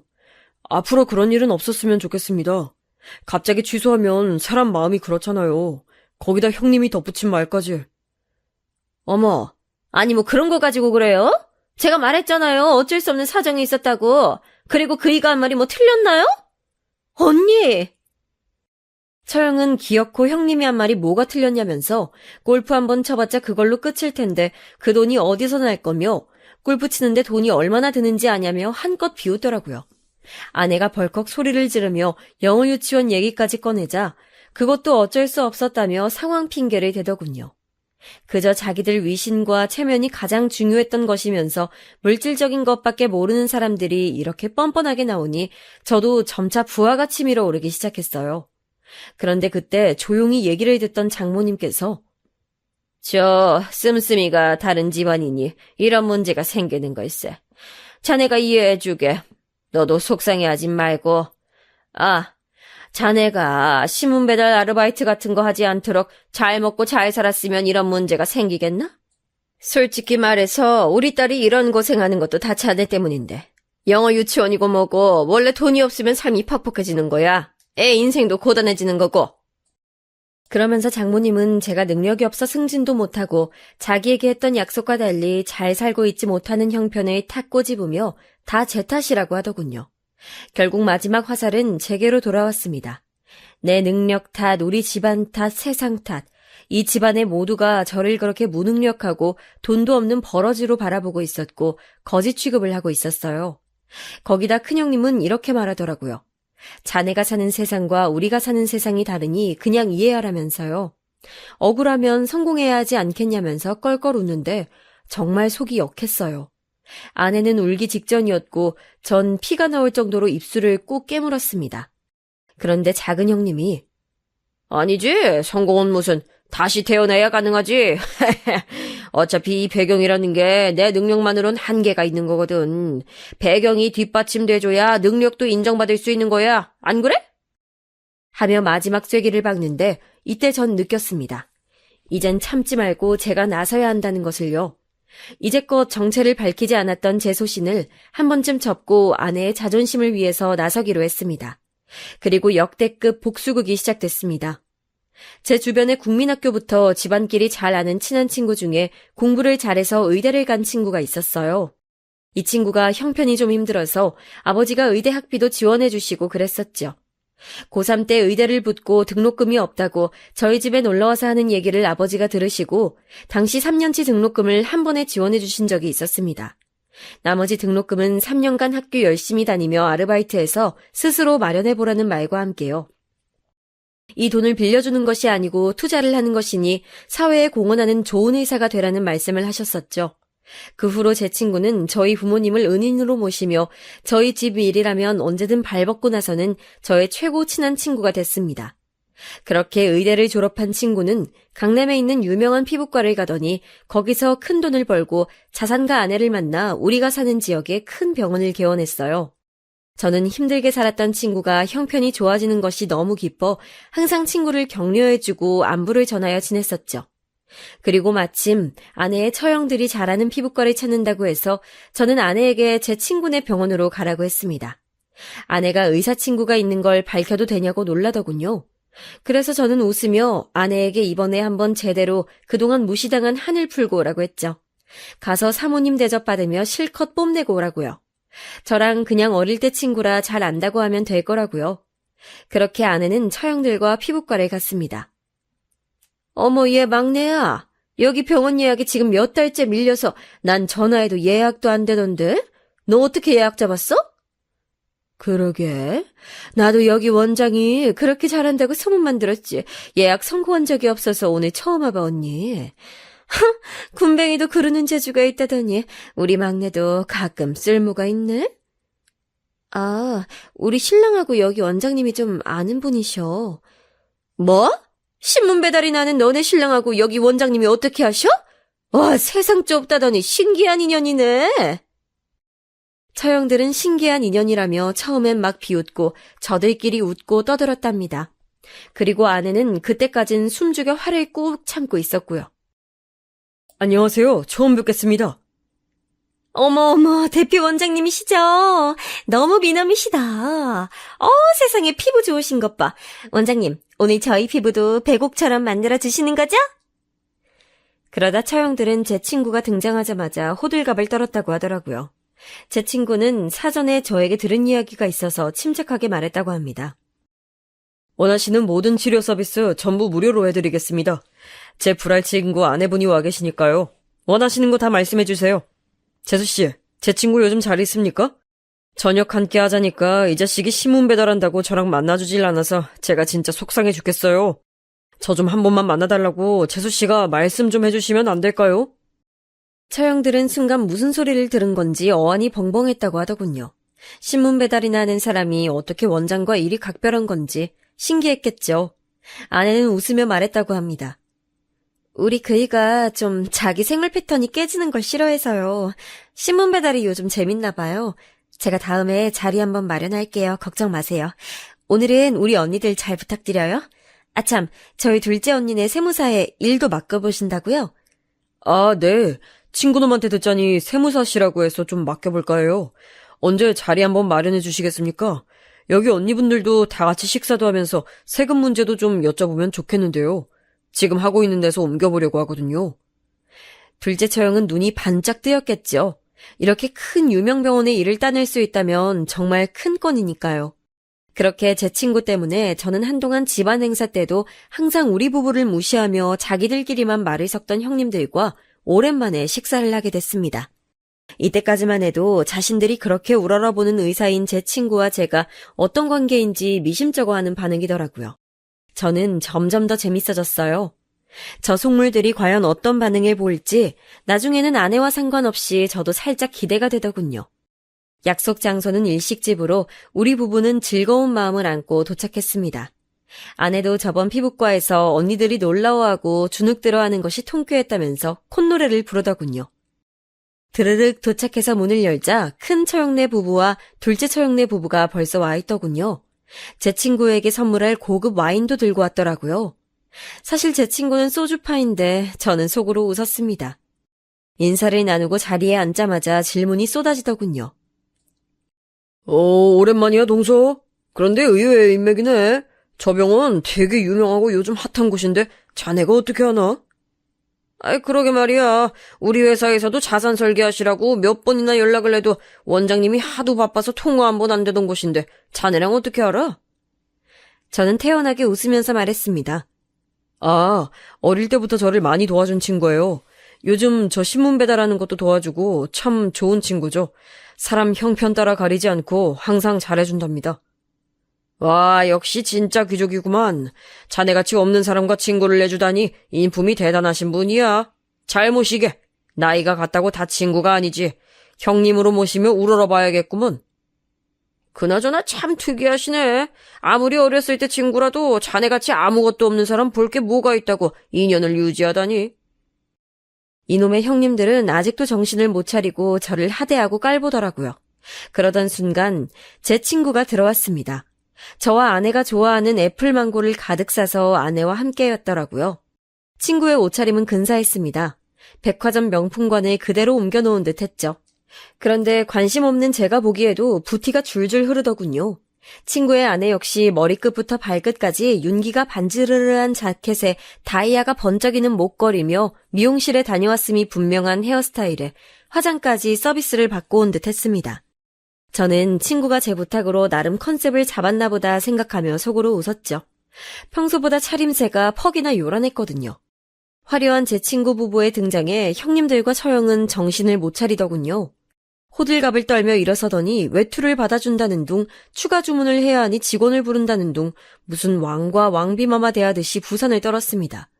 친구의 아내는 자리에 앉자마자 제 아내의 손을 꼭 잡고 인사를 하더군요. 언니, 너무 보고 싶었어요. 제가 연락드려도 연락도 잘 안 되시고 그렇게 커피 한 잔만 하자니까 뭐가 그렇게 바쁘세요. 아유, 못 본 사이 더 어려지셨네요. 아니, 그냥 애 키우느라 바빴지 뭐. 다음에 꼭 커피 한 잔 해요. 아, 여기는 우리 친언니들. 생각지 못한 의사 사모님의 애교에 처형들은 당황하다 못해 멍해 보이는 눈빛이었습니다. 거기다 이어지는 말엔 더 정신을 못 차렸어요. 안녕하세요. 처음 뵙겠습니다.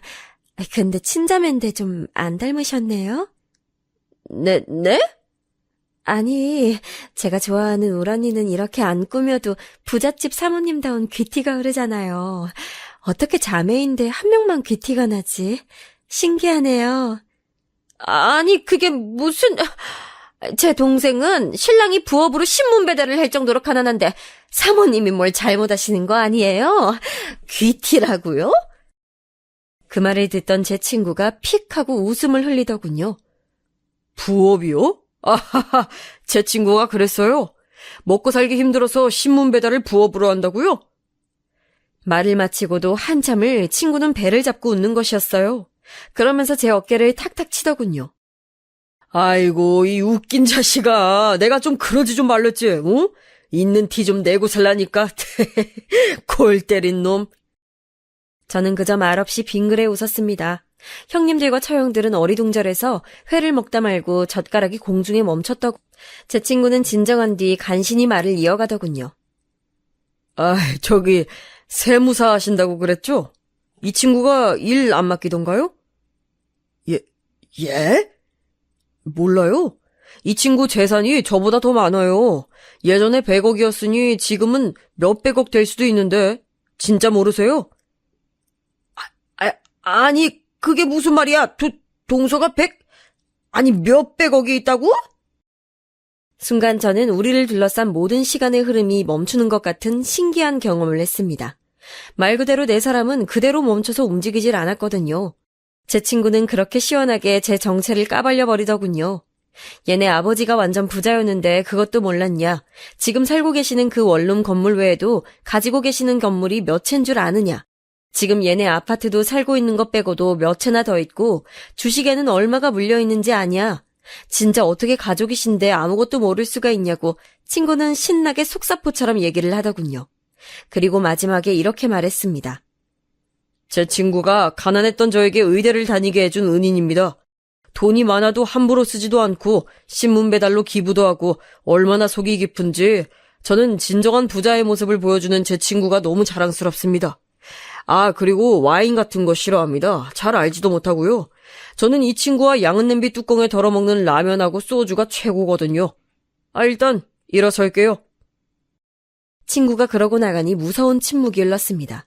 그 자리에서 형님들은 갑자기 자세를 고쳐앉더군요. 우습게도 그렇게 공손한 자세는 그분들을 난 후 처음이었습니다. 동서, 그동안의 무례를 용서해주게나. 우리가 미안하네, 어? 우리가 너무 자네 마음을 상하게 했어, 그치? 그렇게 더듬거리는 큰형님의 셔츠가 땀으로 흠뻑 젖었더군요. 하지만 오히려 비굴한 눈빛이 더 역겹게만 느껴졌습니다. 아니 솔직히 말해 속은 시원했지만 막상 또 일이 나오니 헛웃음이 나오더라고요. 아유, 그래. 동서 우리가 미안해. 제발 사과를 받아주게나. 왜 진작 얘기를 하지 그랬어? 작은 형님 역시 비굴하게 저에게 빌다시피 사과를 하더군요. 저는 가볍게 웃으며 형님들께 말했습니다. 얘기를 하면 달라지나요?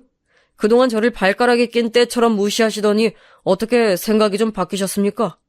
진짜 부자는 어떻다고요? 직접 눈앞에서 보시니 어때 보입니까? 형님들, 이재용도요. 국산 차도 끌고 다니고 1,000원짜리 립밤도 발라요. 형님들이 부자라 생각하는 사람들 다 속빈 강정입니다. 제발 실속 좀 차리면서 함부로 남 판단하지 마시고 정신 똑바로 차리고 사세요. 그렇게 저의 통쾌한 복수극은 끝이 났습니다. 사실 복수랄 것도 없었지만 그날 이후 아내는 이제 언니들이 자기 말을 귀담아 듣고 어떻게 그렇게 부자랑 결혼을 했냐고 부러워한다며 좋으면서도 그렇게 태도가 바뀐 것이 씁쓸하다고 말했죠. 저는 그러거나 말거나 우리만 예전처럼 소신 있게 살면 되는 거라고 말했습니다. 그 후로 형님들은 같이 골프를 가자, 제발 우리한테 세금 계산 좀 맡겨라 한동안 질척거리더니 제가 단호하게 계속 거절하자 단념하셨는지 요즘 연락이 뜸하더군요. 거기다 이어서 장모님까지요. 장모님도 이 소식을 들으셨는지 갑자기 용돈 달라며 연락이 오시는데 참 그렇습니다. 제 얘기 어떠셨나요? 통쾌하셨나요? 제 사연 들으시는 여러분들도 혹시 옷차림이나 눈에 보이는 집이나 차로 무시당하신 적이 있으시겠죠? 단언컨대 그 사람은 어차피 인생에서 필요 없는 사람이니 그런 사람 말고 있는 그대로의 나라는 사람의 가치를 알아봐주는 사람들을 곁에 두시길 바랍니다. 짧다면 짧고 길다면 긴 인생길인데 괜히 의미 없는 사람들에게 에너지 쓸 필요가 있겠어요? 저는 앞으로도 새벽에 열심히 신문 배달을 하며 제가 정직하게 땀 흘려 번 돈의 가치를 몸에 새기며 사회에 도움이 되고 우리 아이들에게 올바른 삶의 길을 보여줄 수 있는 사람이 될 수 있도록 노력할 거예요. 여러분들도 저처럼 기부하시고 운동도 할 수 있는 소소한 일거리 한번 찾아보시면 어떨까요? 아직은 한겨울이지만 언젠가 봄이 올 것 같습니다. 흔히 인생을 빗대어 겨울이 지나야 봄이 온다고 하잖아요. 저에게도 힘든 시기가 있었지만 잘 지나고 나니 다시 마음이 봄으로 돌아왔네요. 여러분들도 마지막 겨울 마무리 잘하시고 봄꽃이 만개할 때쯤 우리를 힘들게 했던 시련과 고통들이 물러가길 바라면서 행복한 하루 보내세요.